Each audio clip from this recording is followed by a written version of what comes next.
শুরুতে জানিয়ে দেব হিজবুল্লাহর হামলায় ইসরায়েলের বিভিন্ন স্থানের আগুন। এদিকে গৃহযুদ্ধের আশঙ্কা, যুক্তরাষ্ট্রে সতর্ক করল কানাডীয় সংস্থা। জানিয়ে দেব এবার যুক্তরাষ্ট্রের বিরুদ্ধে পাল্টা ব্যবস্থা নিল রাশিয়া, পশ্চিমা বিশ্ব এবার বিপদে। জানিয়ে দেব রাশিয়ার সঙ্গে উত্তর কোরিয়ার সম্পর্ক অটুট বলছে কিম জং উন। সর্বশেষ জানিয়ে দেব চীনা সংস্থার উপর নিষেধাজ্ঞা দেবে জাপান। হিজবুল্লাহর হামলায় ইসরায়েলের বিভিন্ন স্থানে আগুন। ইসরায়েলি হামলায় লেবাননের প্রতিরোধ যোদ্ধা দল হিজবুল্লাহ সিনিয়র ফিল্ড কমান্ডার নিহত হওয়ার জবাবে দেশটিতে দ্বিতীয় দিনের মতো হামলা অব্যাহত রয়েছে। লেবানন থেকে উত্তর ইসরায়েলের ১৫০টি রকেট ছোড়ার পর অধিকৃত গোলান মালভূমি ও আপার গ্যালিলিতে বিভিন্ন এলাকায় আগুন ছড়িয়ে পড়েছে। বৃহস্পতিবার ইসরায়েলের দৈনিক মারিয়োভের বরাতে এসব তথ্য জানিয়েছে আল জাজিরা। রয়টার্সের খবরে বলা হয়েছে, বৃহস্পতিবার উত্তর ইসরায়েলের শহর জুড়ে বিমান হামলা সাইরেন বাজানো হয়েছে।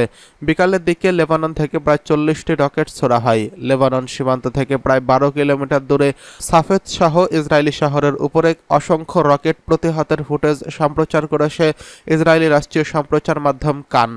ইসরায়েলের জাতীয় অ্যাম্বুলেন্স পরিষেবা বলছে, ক্ষেপণাস্ত্রের শার্পনেলের আঘাতে ২ জন আহত হয়েছেন। এছাড়া খোলা জায়গায় রকেট আঘাত হানলে বেশ কয়েকটি এলাকায় দাবানল ছড়িয়ে পড়ে। গাজা যুদ্ধ শুরুর পর থেকে লেবানন সীমান্তে ইসরায়েলি সেনা ও হিজবুল্লাহ যোদ্ধারা নিয়মিত পাল্টাপাল্টি হামলা করে আসছে। তবে ইসরায়েলি হামলায় হিজবুল্লাহ শীর্ষ কমান্ডার তালিব সামি আবদুল্লাহ নিহত হলে দুই পক্ষের মধ্যে উত্তেজনা আরও বেড়ে যায়। স্থানীয় সময় মঙ্গলবার গভীর রাতে দক্ষিণ লেবাননে জাওয়াই ইসরায়েলি বাহিনীর একটি আবাসিক ভবনে আঘাত হানলে তালিব সামি আবদুল্লাহ মারা যান। ৮ মাসেরও বেশি সময় ধরে পাল্টাপাল্টি হামলায় তিনি এখন পর্যন্ত নিহত হিজবুল্লাহর সবচেয়ে বড় কর্মকর্তা। এছাড়া এই ঘটনায় হিজবুল্লাহর আরও ৩ সদস্যের মৃত্যু হয়েছে। ১৯৬৯ সালের লেবাননের আদর্শিত অঞ্চলে জন্মগ্রহণ করেন তালিব সামি আবদুল্লাহ, তবে তিনি হাজি তালিব নামেও বেশ পরিচিত। এদিকে যুক্তরাষ্ট্রে গৃহযুদ্ধের শঙ্কা, সতর্ক করল কানাডীয় সংস্থা। যুক্তরাষ্ট্রে গৃহযুদ্ধের আশঙ্কা সম্পর্কে সতর্ক করে দিয়েছেন জাস্টিন ট্রুডো সরকারকে। আসন্ন এই পরিস্থিতির পরিণতি মোকাবেলা করার জন্য প্রস্তুত হতে বলেছেন পলিসি আউটলুক নামক কানাডার একটি সংস্থা। ৩৭ পৃষ্ঠার এক প্রতিবেদনে পলিসি আউটলুক বলেছে, যুক্তরাষ্ট্রে যদি মতাদর্শগত পার্থক্য বাড়তে থাকে এবং গণতন্ত্র দুর্বল হয়, তাহলে অভ্যন্তরীণ উত্তেজনা আমেরিকাকে গৃহযুদ্ধের দিকে নিমজ্জিত করার আশঙ্কা তৈরি করেছে। সম্প্রতি দ্য ইকোনমিস্ট টাইমের এক প্রতিবেদনে বিষয়টি জানানো হয়েছে।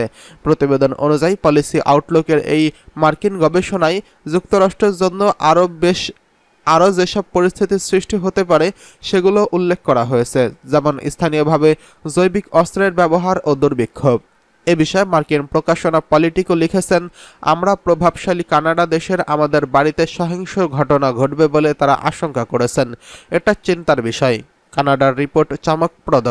এটা রিপাবলিকান ও ডেমোক্র্যাট পার্টির একটি কল্পনাপ্রসূত প্রতিবেদন নয়, তবে এটি একটি বিদেশি এবং গুরুত্বপূর্ণ বন্ধুত্বপূর্ণ সরকারের কাছে এমন একটি খবর বের হয়েছে যেটি মার্কিন সমাজের জাতীয় বিভাজনের পরিণতির কথা বিবেচনা করছে। এদিকে যুক্তরাষ্ট্রের বিরুদ্ধে পাল্টা ব্যবস্থা নিল রাশিয়া।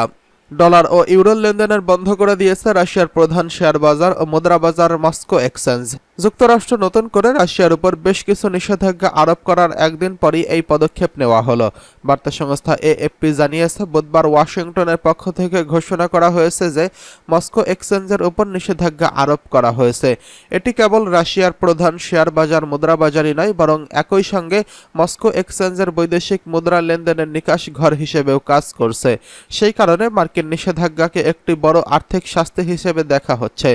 রাশিয়ার কেন্দ্রীয় ব্যাংক বুধবার সন্ধ্যায় দেওয়া এক বিবৃতিতে বলেছে, মস্কো এক্সচেঞ্জ গ্রুপের বিপক্ষে নেওয়া যুক্তরাষ্ট্রের নিয়ন্ত্রণমূলক পদক্ষেপের কারণে মার্কিন ডলার ও ইউরো ভিত্তিক সম্পদের লেনদেন ও নিষ্পত্তি স্থগিত থাকবে। রাশিয়ার বৈদেশিক মুদ্রা কেনা এবং এর লেনদেন করার সক্ষমতাকে লক্ষ্য করে কোনো পদক্ষেপ নেওয়া হলে সাধারণত দেশটির সরকার ও পুরো রুশ সমাজে শক্ত প্রতিক্রিয়া তৈরি হয়। রাশিয়ার অর্থনীতি কেমন করছে, এটি একটি প্রধান সূচক হলো মুদ্রার বিনিময় হার। সোভিয়েত ইউনিয়ন পতনের পর ৩ দশকে দেশটির মুদ্রা রুবেলের অনেক অবমূল্যায়ন হয়েছে।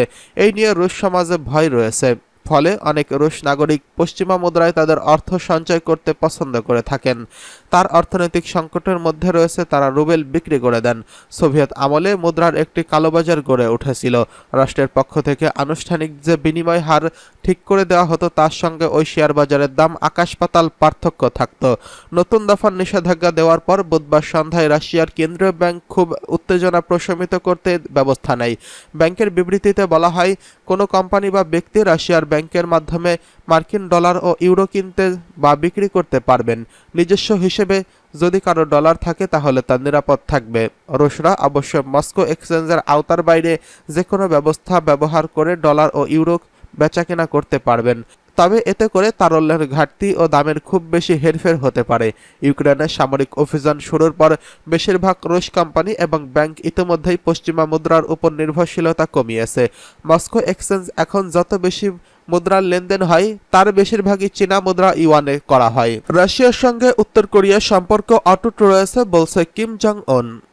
রাশিয়ার সঙ্গে উত্তর কোরিয়ার সম্পর্ক অটুট রয়েছে বলে জানিয়েছেন দেশটির সর্বোচ্চ নেতা কিম জং উন। রুশ জাতীয় দিবস উপলক্ষে দেওয়া এক বার্তায় কিম এই কথা বলেন। কিম জানান, গত বছর রাশিয়ার একটি মহাকাশ উৎক্ষেপণ কেন্দ্রে পুতিনের সঙ্গে তার বৈঠকে তাদের শতাব্দীর পুরনো কৌশলগত সম্পর্ককে আরও দৃঢ় করছে। এদিকে শিগগিরই উত্তর কোরিয়া ও ভিয়েতনাম সফর করার কথা রয়েছে রাশিয়ার প্রেসিডেন্ট ভ্লাদিমির পুতিনের। রুশ সংবাদ মাধ্যম বোদোমস্তের এক প্রতিবেদনে এই সোমবার এই তথ্য জানানো হয়েছে।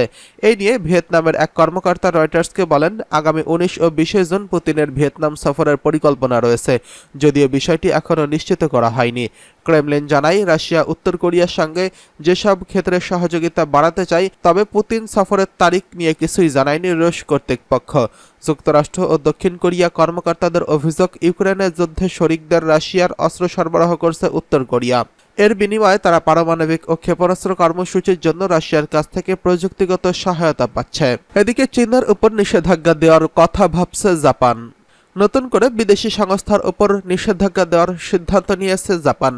এবার চীনা সংস্থার উপর নিষেধাজ্ঞার প্রস্তুতি নিচ্ছে দেশটি। ইউক্রেনের বিরুদ্ধে মস্কোর সামরিক বাহিনীকে সহযোগিতা করার অভিযোগে চীনের বিভিন্ন সংস্থার উপর নিষেধাজ্ঞা দেওয়ার কথা ভাবছে জাপান। আসন্ন G7 সম্মেলনে এই নিষেধাজ্ঞা দেওয়া হতে পারে। বুধবার পাবলিক ব্রডকাস্টার NH এর বরাতে আল আরাবিয়ার এক প্রতিবেদনে বলা হয়েছে, মস্কোর সামরিক বাহিনী ইউক্রেনের বিরুদ্ধে রাশিয়ার যুদ্ধে সমর্থন করেছে এমন অভিযোগ চীনা সংস্থাগুলোর উপর নিষেধাজ্ঞা আরোপের কথা বিবেচনা করছে জাপান। প্রতিবেদনে বিশেষভাবে উল্লেখ করা হয়েছে, বিভিন্ন সরঞ্জাম দিয়ে স্থানীয় চীনা সংস্থাগুলোকে সহায়তা করছে যেসব প্রতিষ্ঠান ও নিষেধাজ্ঞার আওতায় আসতে পারে। এই নিষেধাজ্ঞা হলে জাপান থেকে চীনা প্রতিষ্ঠানগুলোর উপর রপ্তানি নিষিদ্ধ করা হবে। প্রতিবেদনে বিশেষভাবে উল্লেখ করা হয়েছে, বিভিন্ন সরঞ্জাম দিয়ে চীনা স্থানীয় সংস্থাগুলোকে সহায়তা করছে যেসব প্রতিষ্ঠান নিষেধাজ্ঞার আওতায় আসতে পারে তারা। এই নিষেধাজ্ঞা হলে জাপান থেকে চীনা প্রতিষ্ঠানগুলোর উপর রপ্তানি নিষিদ্ধ করা হবে। সবকিছু ঠিক থাকলে জাপানের প্রধানমন্ত্রী ফুমিও কিশিদার এই সপ্তাহের শেষের দিকে অর্থাৎ নির্ধারিত G7 এর শীর্ষ সম্মেলনে ঘোষণা দেওয়ার প্রস্তুতির কথা জানিয়েছেন। মার্কিন যুক্তরাষ্ট্রের কর্মকর্তারা বলেছেন, সোভিয়েত যুগের পর ইউক্রেন রাশিয়ার যুদ্ধের সময় মস্কোকে ড্রোন ও ক্ষেপণাস্ত্র দিয়ে বৃহত্তর সামরিক শক্তি পাঠানো ও গঠনের সহায়তা করছে।